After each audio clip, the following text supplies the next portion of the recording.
ಯಾವುದೇ ಕಾರಣಕ್ಕೆ ಏನನ್ನ ಇದೇ ತರ ಬಂದ್ರೆ ನಾ ಇಲ್ಲಿ ಇರ್ತನಲ್ಲ, ನೀವು ಬೇರೆ ಊರಾಗಿರೋದಿಲ್ಲ, ಬಂದು ಸೀದಾ ಕೇಳಕ್ಕೆ ನೋಡ್ರಲ್ಲ.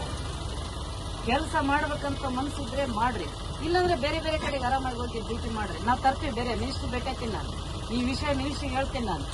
ಒಂದು ದಿನ ಅಲ್ಲ, ದಿನ ಕಂಟಿನ್ಯೂ ಇವ್ರ ಸಮಸ್ಯೆ ನಾನು ಕೇಳಿ ಕೇಳಿ ಕೇಳಿ ಸಾಕ್ತದೆ.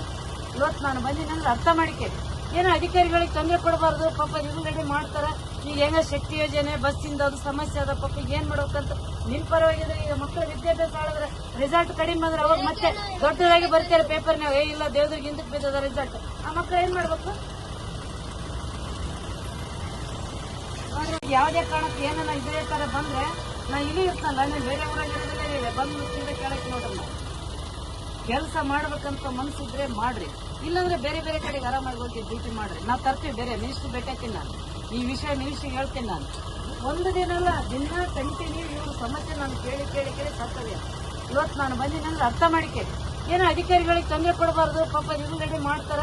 ಈಗ ಹೆಂಗ ಶಕ್ತಿ ಯೋಜನೆ ಬಸ್ಸಿಂದ ಅದು ಸಮಸ್ಯೆ ಅದ, ಪಾಪ ಏನ್ ಮಾಡ್ಬೇಕಂತ ನಿನ್ ಪರವಾಗಿದ್ರೆ. ಈಗ ಮಕ್ಕಳ ವಿದ್ಯಾಭ್ಯಾಸ ಮಾಡಿದ್ರೆ ರಿಸಲ್ಟ್ ಕಡಿಮೆ ಬಂದ್ರೆ ಅವಾಗ ಮತ್ತೆ ದೊಡ್ಡದಾಗಿ ಬರ್ತಾರೆ ಪೇಪರ್ ನಾವು, ಇಲ್ಲ ದೇವ್ರಿಗೆ ಹಿಂದಕ್ಕೆ ಬಿದ್ದದ ರಿಸಲ್ಟ್. ಆ ಮಕ್ಕಳು ಏನ್ ಮಾಡ್ಬೇಕು?